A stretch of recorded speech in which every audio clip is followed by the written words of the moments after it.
Koubou Kanate, Sabouni na Radi TV.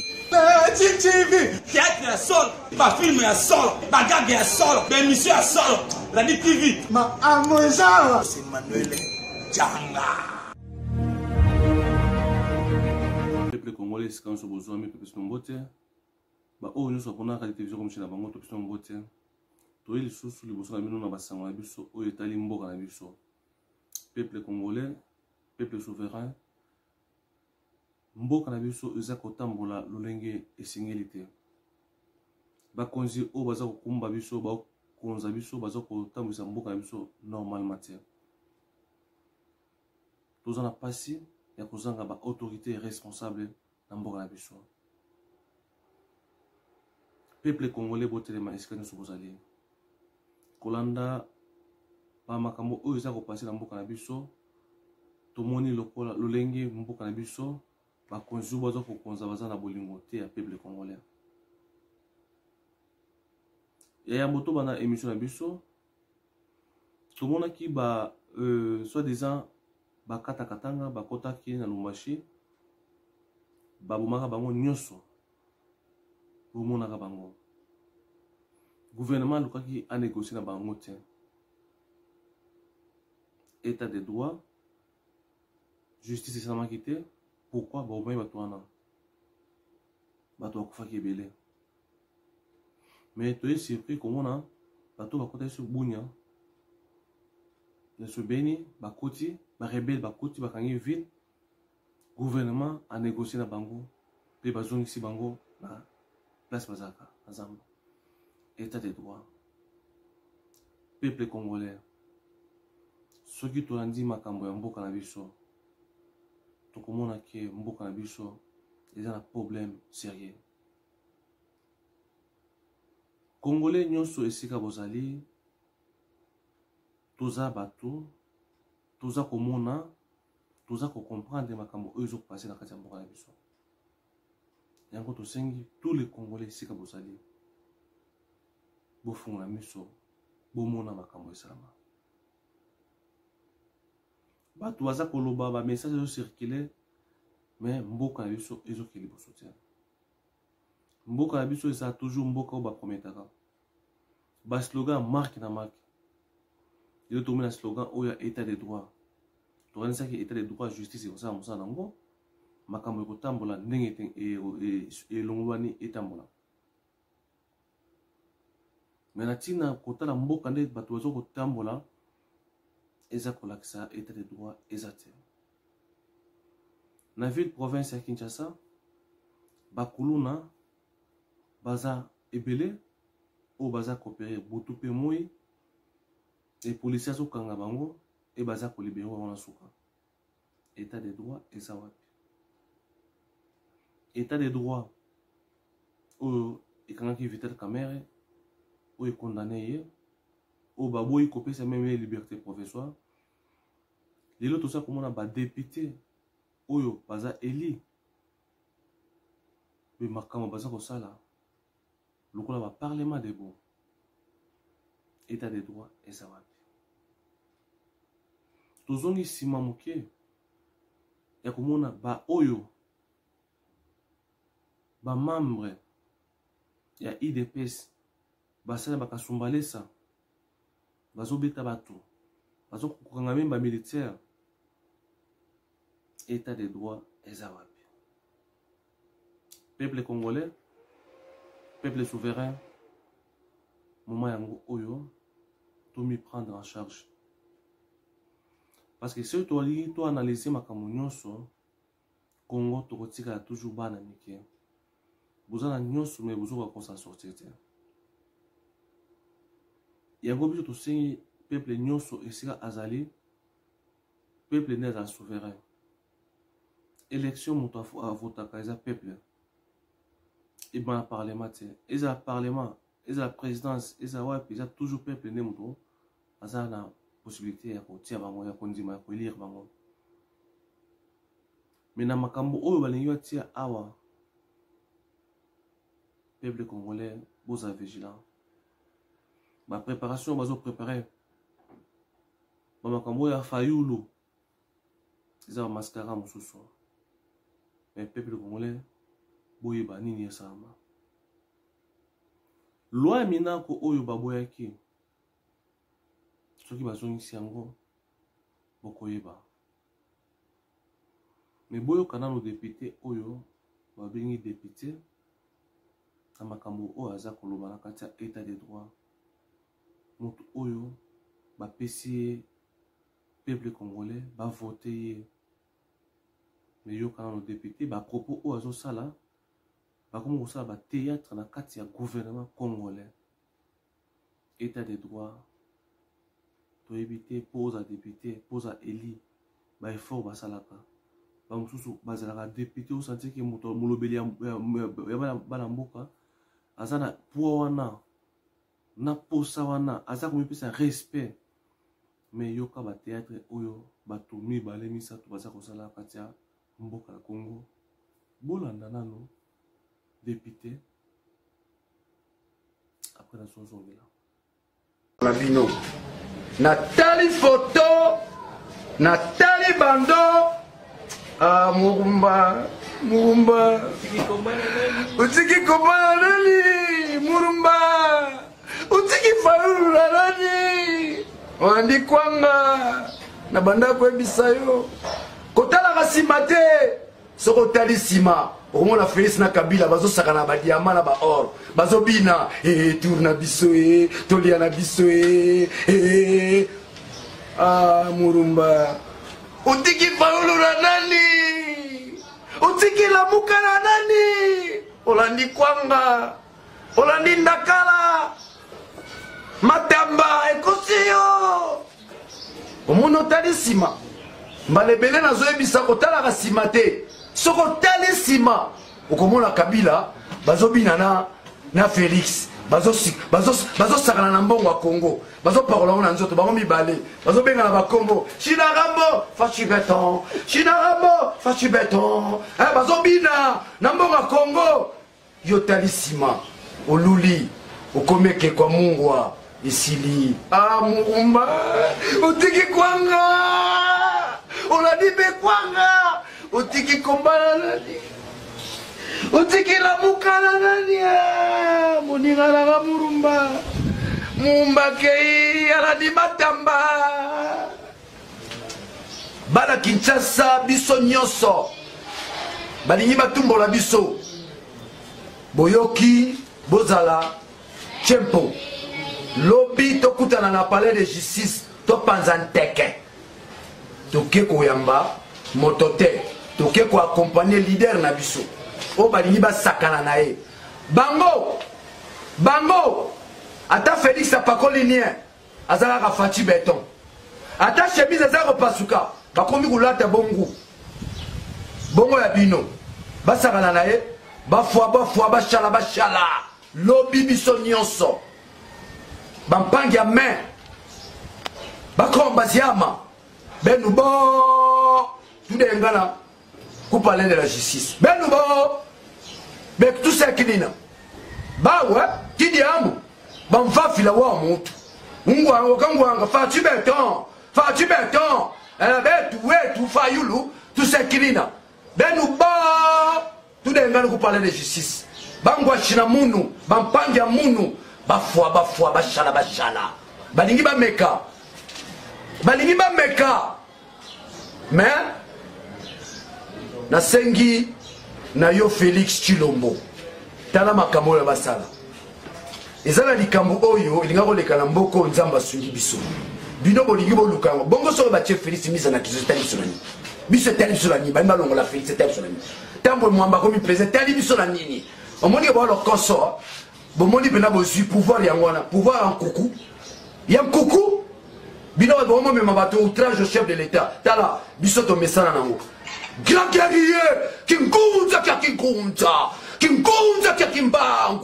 kingunza kya fayulu kingunza kya kimbangu kya mbumba Philippe tolingi to telema tala ne bokomisi ba Congo ekombilanga na bino tongo bobengi alo atu envoie $100,000 à Tindi. Allô, à tout, envoie 10 véhicules à Tindi. Bon sakana.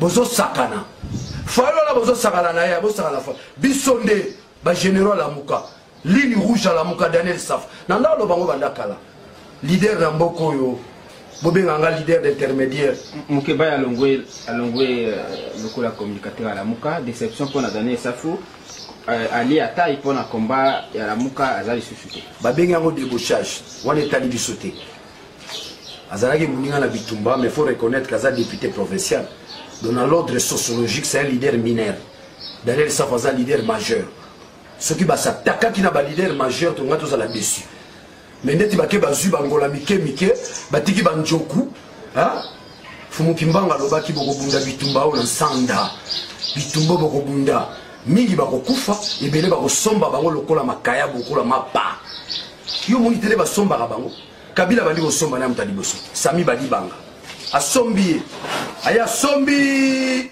nani Chibala aya sombi IDPS aya sombi Félix Yeboko pour la nitoka soli pour le bango toka na passe na mutemati qui a bradé la lutte ton autant molena nzela objectif d'Azakineni obtenir le changement par définition c'était mettre Kabila à côté. Il n'a pas un pouvoir politique. Papa Félix Sungabiso, il n'a pas un pouvoir politique. Des ans, zéro. Zéro, papa, zéro. Faïlo a soutien à FCC, à Zolo Kako, ça fait. Faïlo a soutien peuple. Ceux qui font qui a besoin à FCC, Faïlo a besoin président de la République. Il y a un FCC, Kagama Lobati. Nous continuons à Bango. À Lobati. Nous devons respecter cet homme-là. Il a refusé et le pouvoir et l'argent.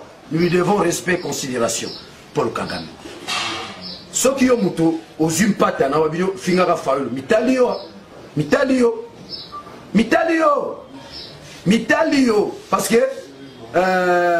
au moni mutu soki azana malédiction tala banganga nzambe basakana na bango babandaki liboso na ambongo asungi biso esiko to kombi lelo église santo catholique papa cardinal ambongo asungi biso ozola nangai mais toki olamuka na tongo bato bakomi kofinga ambongo bafati kaka la te bakomi kofinga même papa Simon mais mboka nino tonto zo mababi ni tonto lakisa na bana na biso bakoya lobi lokoso o nyonso bozomona lokoso yozoka te bandeko boti kolanda député boyoki bapoko ya député oyo aza kotenir apoko ya collègue na ye député kolakisa état de droit kolakisa mboka na biso grandeur ya mboka na biso selon ndenge député aza koloba un député est-ce qu'il faut se comporter dans sens wana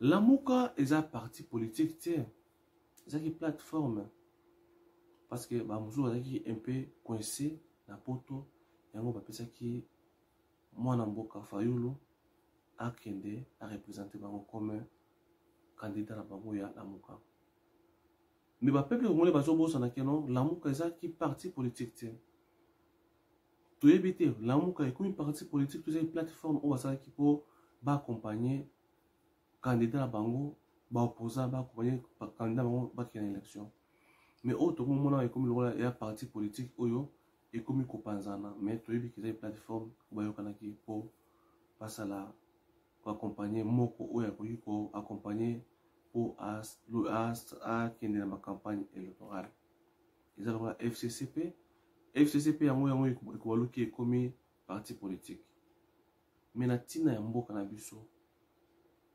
soki tosangani place moko toza mayele ya kopesanaka mpona kongo eke liboso mais peuple congolais aza susu na temps wana te ya kopesa na mayele peuple congolais akomi na temps oyo ya kotala ba intérêt personnel na ye tala ba député oyo baza kolobela peuple mais baza ba parlement debout oyo baza koloba n'importe quoi na nzela po bato bazala moral eza bien te bamakambo oyo eza kopase toki na bandundu likambo mpe ya mwana mboka Fayulu ezaka moko ya bamakambo oyo eza kocreye elingi kuma babiloko moko oyo boyoka bamessage oyo ya bana bandundu baza kopesa na ntina ya Fayulu oyo aza kolobela province na ye mpo alingi asali province na ye Boyo ka message pour tout ça. Fayulu, mutu asala ke lelo kimbuta comme gouverneur na ville ya Kinshasa Fayulu te. Ba korompa na $40,000. Ole sa Fayulu, ole sa nani? Ole sa lelo kimbuta comme gouverneur na mboka o. Mais bino bozo sa politique na bino, boti ka biso banzala, ba mile développer te, toza na école moka malonga te, toza na université na bana te. Mais bino bozo moka bana na bino lo poto ba ndo tanga ba. Bozo baluka bozo ebisa Kabila be, Kabila ko renye na mboka o libana na liba biso to le couteau na bino mbala to sa charger na bino ngala muto province Kwilu soki na moni mutu moko ya portise bona Kwilu dona masimani mbala mboka na ngai na ko sa charger na ye ngai na jepsa bino na ko récupérer bino yo Fayulu keba na yo ozotia bande na biso bande na erreur ozotia biso na erreur yo na bande yo yo muto me tribalisme na mboka oyo depuis Mobutu biso tomona tribalisme te Mobutu atiki biso tozalaki biso nyonso ini tozali bana tata moko mais yo ye oye na discours mbala moko omemia na bandu lelo bandu bato banyonso batika na discours ya haine na haine mpona yo yango to biso osuka kaka na Kinshasa kotia makolo osi na bandu te suka awa na Kinshasa soko me epi na changu epi ngai nazobisa na changu tolingi soko mona bafantile lokola bino te bozo me mafantir trop na mboka oyo banda bo bandi politique ya haine na haine tozo efacete Fatia lelo a signé partenariat na la communauté internationale et puis na ba investisseur baya awa pour osama komala mais yo tozo telemela yango toko sa charger na yo et puis Nzambe alola akokipe yo bosuka na yo mama lo amote Olandi message ya bandeko ya bandundu boyo ki ba message na bango eza ma pe passer awa leo tosimbi Martin Fayulu te toza na tina ya kolobela nano bato oyo parce que Martin Fayulu aza makambo oyo ye mais leo toyo kolobela état de droit comment makambo eza kosala ba insécurité ya makasi toleni tozwa sabino sima moke to botala bakuluna ndenge baza na kati opéré na kati ya ville province ya Kinshasa mais état de droit eza place wana bolanda bakuluna sima tozonga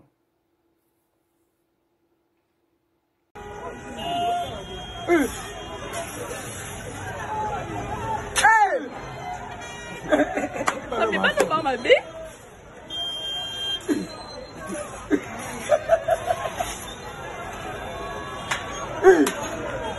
C'est-à-dire, tu n'as pas vu que ça bambi mouninga lichette awa.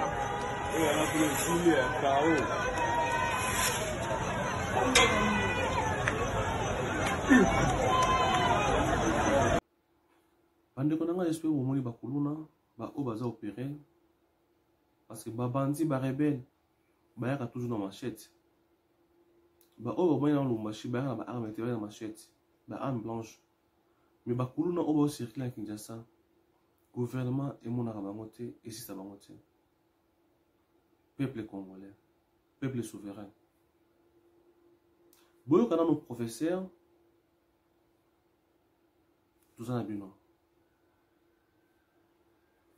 Nazoïb Sabino, Bolanda Maloba ya Félix était. Ce que Félix dit, ce n'est pas ce que Félix fait.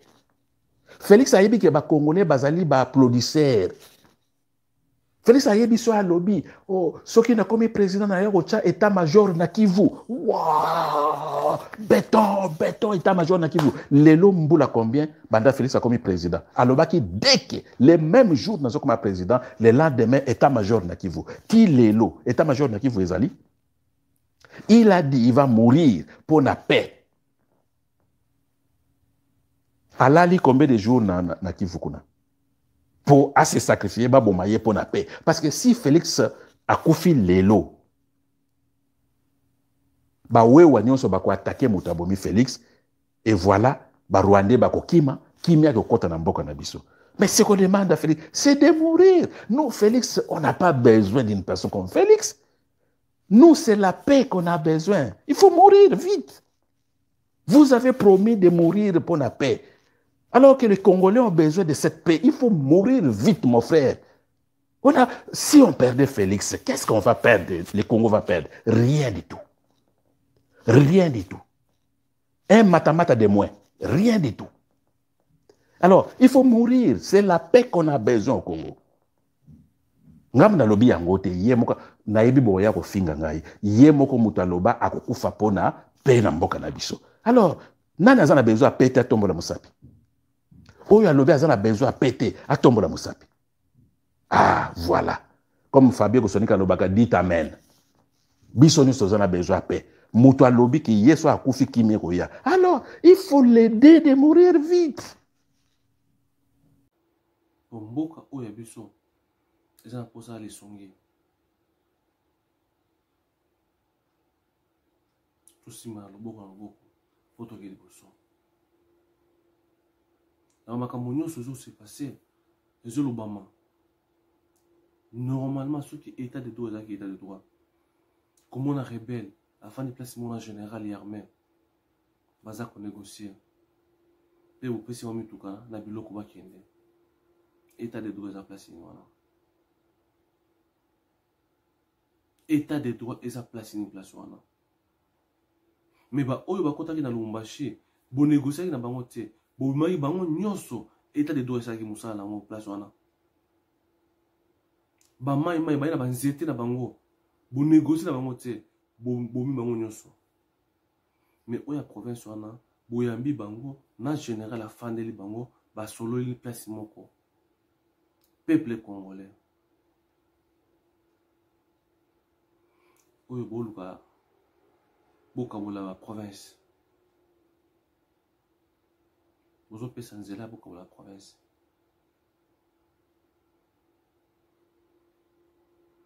J'espère insécurité ça partout total pour le moment. Insécurité à partout, bato ba travail butna moyi. Lumbashi ba ko ngabato butna moyi. Bula na vidéo ya Lumbashi oyo bazo ko ngabato. Ça va zongo. La deuxième région militaire sont répartis en 3 groupes. Le premier, constitué de 3 malfrats, dont un récidiviste, ont été arrêtés avec une arme de marque Uzi, ravie à un élément de la PNC lors des affrontements du 17 avril dernier à la Katouba. Il s'agit de Chibombe Boukassa Vadali et son coéquipier Alain Mwamba. La deuxième bande est constituée de 3 malfrats, dont 2 ont pris la fuite et un arrêté à son domicile à la Gécamine, au quartier Mampala, en possession d'une arme de marque AK-47. Il s'agit de Chibala Félicien. Le dernier groupe est composé de 2 inciviques, sujets congolais, habitant en Afrique du Sud. Lance Awazi Fiston, alias Agoshin, et Kalala Kangoudia, après avoir assassiné leur ami Marcus dans le pays de Nelson Mandela, ont pris la fuite. Et grâce aux recherches de la famille victime, ils ont été retrouvés et arrêtés par le service de renseignement militaire. Satisfait de ce coup de filet, le commandant de la 22e région militaire a salué la bravoure des FARDC et de tout le service de renseignement. À voir ces jeunes gens, ce sont des récidivistes. Ils ont commis plusieurs bévues dans la ville ici. Je pense qu'il est temps que la justice fasse son travail. Les uns vous les transférez à l'auditoire militaire et les autres vous les transférez au parquet après la cour d'appel. Très bien. Coup de chapeau aux forces de l'ordre, que ce soit l'armée. Bien ensemble, monsieur. Merci. Toute cette série d'arrestations est le fruit d'une franche collaboration entre les services de sécurité et la population. Et pour le commandant Région, ces arrestations en cascade sont une preuve de la détermination poursuivie et de manteler tous les réseaux de malfaiteurs.